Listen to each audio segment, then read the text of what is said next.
Accused तो crime किया है या नहीं किया है ये प्रूव करने का मैटर है, ट्रायल का मैटर है। बट ऐसे में सबसे पहला प्रेफरेंस जो होता है वो होता है एंटीसिपेटरी बेल का।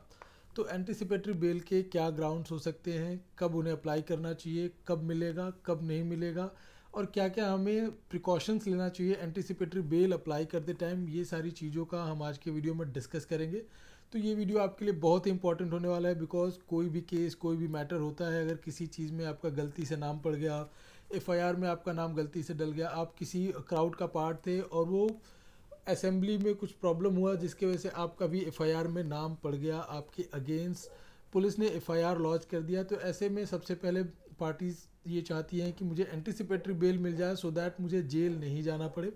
तो एंटीसिपेटरी बेल के बारे में डिटेल में जानेंगे। तो चलिए वीडियो स्टार्ट करते हैं। वीडियो स्टार्ट करने से पहले I would like to request, अगर आपने अभी तक चैनल को सब्सक्राइब नहीं किया तो please subscribe the channel and video को लाइक और शेयर करना ना भूलें, सो दैट हम जो भी आपके लिए नए अपडेट, नए न्यूज़ लेके आते रहते हैं, लीगल न्यूज़ लेके आते रहते हैं, वो आप उसे जान के लॉ का आपको इन्फॉर्मेशन मिल सके और आपको अपने केस में हेल्प मिल सके। अगर आप लॉ स्टूडेंट हैं या फिर नए एडवोकेट हैं तो आपको भी इस वीडियो से काफ़ी हेल्प मिलने वाला है।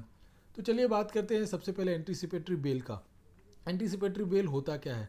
तो anticipatory bail is pre arrest bell. मतलब अगर आपके ऊपर कोई अरेस्ट हुआ है, आपके अगेंस्ट कोई एफआईआर हुआ है और आपको लगता है कि आप अरेस्ट हो सकते हैं, तो आप वैसे में एंटीसिपेटरी बेल के लिए अप्लाई करते हैं। और एंटीसिपेटरी बेल आपने अप्लाई कर दिया तो वो जेल जाने के पहले का प्रोसीजर होता है। अगर आप जेल चले गए तब तो आपको रेगुलर बेल के लिए अप्लाई करना पड़ेगा। अगर आप जेल जाने से पहले अप्लाई करते हैं तो एंटीसिपेटरी बेल बोलते हैं, यानी अग्रिम जमानत बोलते हैं। और एफआईआर लॉन्च हुआ या कंप्लेन लॉन्च हुआ या फिर आपको अप्रीहेंशन है, आपको ऐसा शक है कि पुलिस आपको अरेस्ट कर सकती है, तो आप कंसर्न कोर्ट से एंटीसिपेटरी बेल के लिए अप्लाई कर सकते हैं।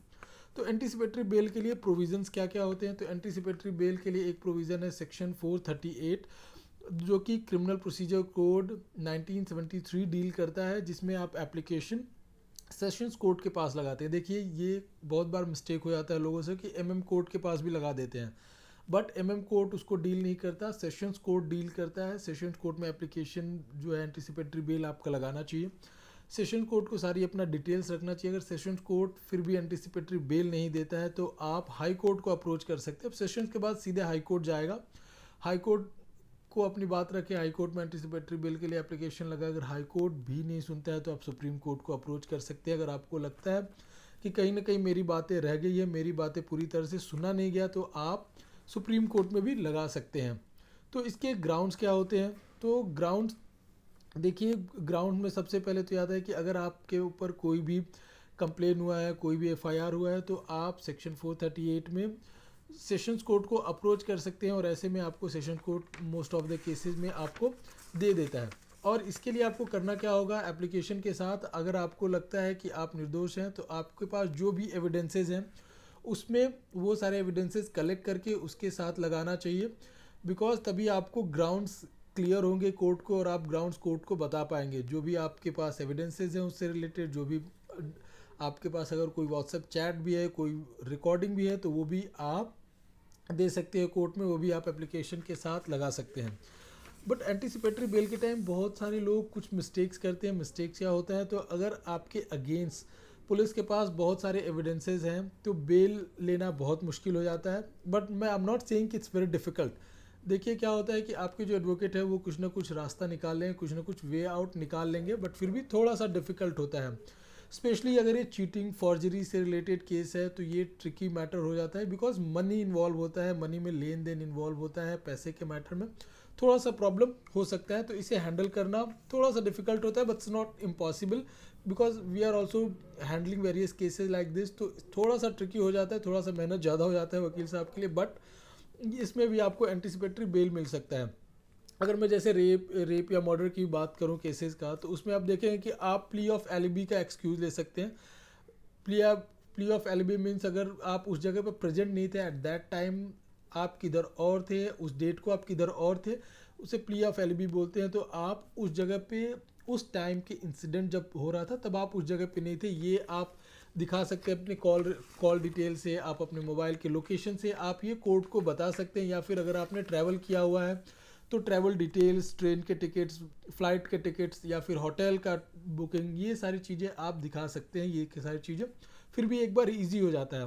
बट चीटिंग या फॉर्जरी के केस में पैसा इन्वॉल्व होता है, अकाउंट में मनी ट्रांसफ़र हुआ होता है, ट्रांजैक्शन हुआ होता है, तो ऐसे में बहुत सारी चीज़ें कोरिलेट करके कोर्ट देखता है। अगर सपोज़ किसी और मैटर के लिए भी आपने पैसा दिया है तो भी वो चीज़ें कोर्ट कंसीडर करता है, वो भी चीज़ें लेता है कोर्ट कॉग्निजेंस में।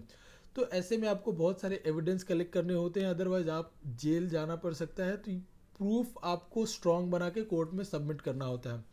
और अगर सपोज़ कोई इलीगल एक्ट कर रहा है तो भी उसमें ध्यान देना, अगर आपका कोई फ्रेंड है वो कोई इलीगल एक्ट में इन्वॉल्व है, आपको नहीं मालूम बट आपने उससे फ़ोन पे बात किया, आप उससे टच में थे, तो वो भी आपके अगेंस्ट काम कर सकता है। या फिर कोई आपके पास व्हाट्सएप चैटिंग है, या फिर आपके पास कुछ ऐसे फॉल्स डॉक्यूमेंट्स कुरियर से आए, या फिर आपके पास है, पुलिस ने इन्वेस्टिगेशन में पाया, तो वो सारी चीज़ें बहुत ही आपके लिए हार्मफुल हो सकता है और पुलिस जो है आपके अगेंस्ट यूज़ कर सकती है।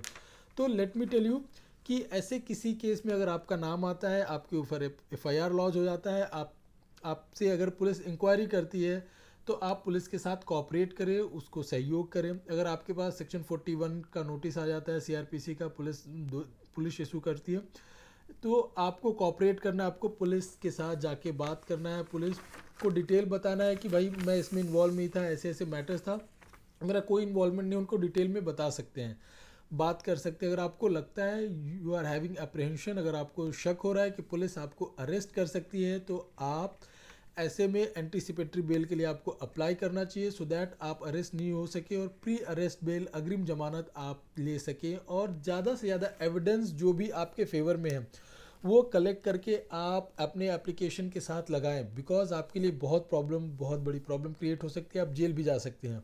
तो आई होप आपको एंटीसिपेटरी बेल क्या होता है, क्या क्या इसमें प्रोविजंस है, कैसे इसको डील करना चाहिए, कैसे देखना चाहिए, और कैसे बेल एप्लीकेशन मूव करना चाहिए किस कोर्ट में, ये सारी चीज़ें आपको समझ में आया होगा। इस क्वेश्चन से रिलेटेड अगर कोई भी डाउट है, इस वीडियो से रिलेटेड कोई भी डाउट है, तो आप कमेंट सेक्शन में पूछ सकते हैं। Thank you.